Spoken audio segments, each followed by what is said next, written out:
Γιατί υπάρχουν και πολίτες που δεν ευθύνονται, που δεν πληρώσανε, είχαν ενημερωθεί κάποτε και από τότε και μετά, γιατί είναι πολλά τα χρόνια, μιλάμε από το 2006, πάμε 10 χρόνια περίπου πίσω, υπάρχει ένα θέμα. Δηλαδή, εμείς, κύριε Μακρύ, απαιτητά από εισφορά σε χρήμα από την γη που έχουμε ουσιαστικά αξιοποιήσει για την όφηση του σχόλου και για τις υποδομές των νέων αυτών επεκτάσεων σχεδίου πόλεως. Πόσα χρήματα ζητάμε, πόσο είναι το κονδύλι? Προσθέτει ο κ. Κουσκίνας.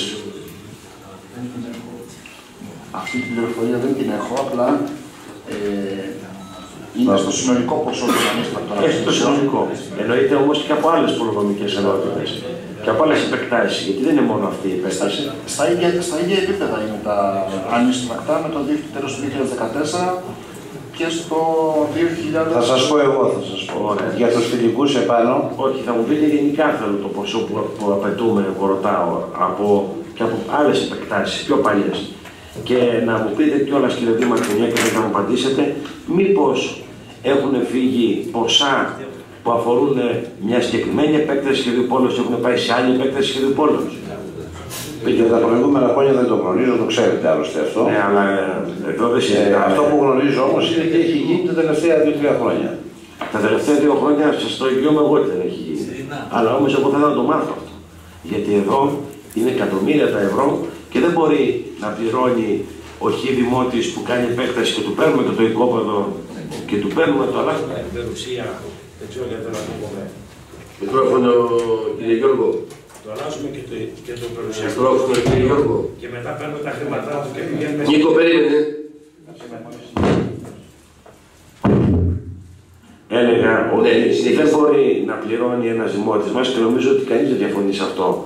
Στην επέκταση σχεδίου πόλεως που παίρνει μια αξία άλλη το ακίνητό του και εισφέρει εις γη και να παίρνουμε εμείς τα χρήματα ως διοίκηση και να τα πηγαίνουμε σε μια άλλη επέκταση, πιο παλιά ή πιο καινούργια, δεν με ενδιαφέρει με αυτό, για να γίνουν και υποδομές εκεί. Νομίζω ότι αυτό δεν νομίζω ότι υπάρχει κάποιος που δεν το θεωρεί αδικία, αν έχει συμβεί, και θα ήθελα, κύριε Δήμαρχε, να το δείτε. Γιατί μπορεί να διοικείται 1,5 χρόνο 2, αλλά η ευθύνη είναι συνολική. Ενώ και τα παλαιότερα χρόνια και πολλά πράγματα κάθε δήμαρχος προσπαθεί να τα διορθώσει και υπάρχει και συνέχεια από αυτή την έννοια. Όσον αφορά το κονδύλι, αφού δεν μπορεί να μου το πει ο κ. Μακρύς. Να πω εγώ δύο κουβέντες και θα βοηθήσω τη συζήτηση σας. Δεν δίνει δυνατότητα τα βιβλία για να γνωρίζουμε ανακατηγορία εσόδων, ποιες είναι οι απαιτήσεις. Είναι ένα αναοφιλέτη. Θέλω να ενημερώσω το εξής. Τουλάχιστον για την περιοχή των Φιλικών είναι περίπου στο 1 εκατομμύριο. Ήταν 1,180 κτλ. Εν πάση περιπτώσει, εκεί είναι και οι περιοδικοί κατάλογοι. Το θέμα είναι ότι μέχρι πριν 1 χρόνο περίπου υπήρξαν κάποιοι που ενδιαφέρθησαν πληρωμή στο 100%.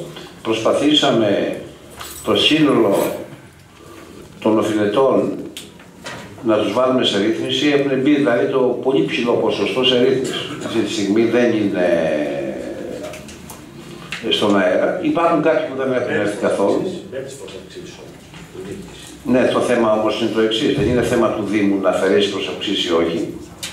Υπήρχε μια διαδικασία με μια συγκεκριμένη προθεσμία που έπρεπε να πάνε και δεν πήγαν. Θα ξεκινήσω από το τελευταίο θέμα. Για λόγους ακριβώς που... Κύριε Πρόεδρε, συγγνώμη κύριε Δήμαρχε, επί της διαδικασίας, μια και 2 από τα 3 ερωτήματα που έχω εγώ είναι ακριβώς παρόμοια. Να κάνω και 2 εγώ διευκρινιστικές. Εντάξει, επειδή ακριβώς ορίζεται ο δικηγόρος αύριο και επειδή υπάρχει απόλυτη και σύμφωνη γνώμη μεταξύ του Δημοτικής Αρχής και των ιδιοκτητών το πώς έπρεπε κάποια πράγματα να διαχειριστούν, δεν θα ήθελα να απαντήσω σε αυτό το ερώτημα ακριβώς γιατί στις 17 νομίζω το δικαστήριο. Καταλαβαίνετε για ευνόητους λόγους, δεν θέλω να καταγραφεί κάτι, βεβαίως, δεν θέλω να καταγραφεί κάτι σήμερα εδώ, δεν υπάρχει κανένας λόγος, είναι ένα θέμα που αφορά το Δήμο, όσο μας αφορά βέβαια, και για ευνόητους λόγους δεν πρέπει να δώσω καμία απάντηση από αυτού. Ναι. Δεν θα γίνει βέβαια, αλλά αυτό είναι άλλο θέμα, δεν έχει καμία σημασία αυτό. Σημασία έχουν άλλα πράγματα. Εντάξει, εγώ έχω τη δυνατότητα σε επικεφαλής των παρατάξεων να σας ενημερώσω προς Θεού για το καταλαβαίνετε αυτό. Άρα δεν θα ήθελα να επιμείνετε σε αυτό το θέμα. Όχι, μπορούμε να. Όχι διάλογο. Και όσον αφορά το διπλάσιο που είπατε, που βγάζει το συμφωνητικό, αυτό είχε προκύψει από την εισήγηση τότε που είχε γίνει και η συζήτηση στο Συμβούλιο. Πρέπει να δούμε την απόφαση τότε, να τη βρω. Όχι, κύριε, μου επιτρέπετε. Δεν σας επιτρέπω. Την έχω την απόφαση. Δεν σας επιτρέπω. Δεν το λέει. Σας παρακαλώ. Θα μιλήσω δευτερολογία. Εντάξει. Τώρα, όσον αφορά τους δασικούς χάρτες. Να το κλείσουμε για να την πω, δεν θα πω τίποτα. Όχι, κύριε Τζούμι, σας παρακαλώ. Συνεχίστε, κύριε Δήμαρχε. Όσον αφορά τους δασικούς χάρτες και τον εξορθολογισμό των παραβόλων που ζητήσατε για ψήφισμα, εγώ δεν έχω καμία αντίρρηση να πάμε σε μια τέτοια λογική. Βέβαια είναι με τα μέτρα, δεν είναι ένα πάγιο παράβολο, ανάλογα το μέγεθος του γηπέδου και ούτω καθεξής.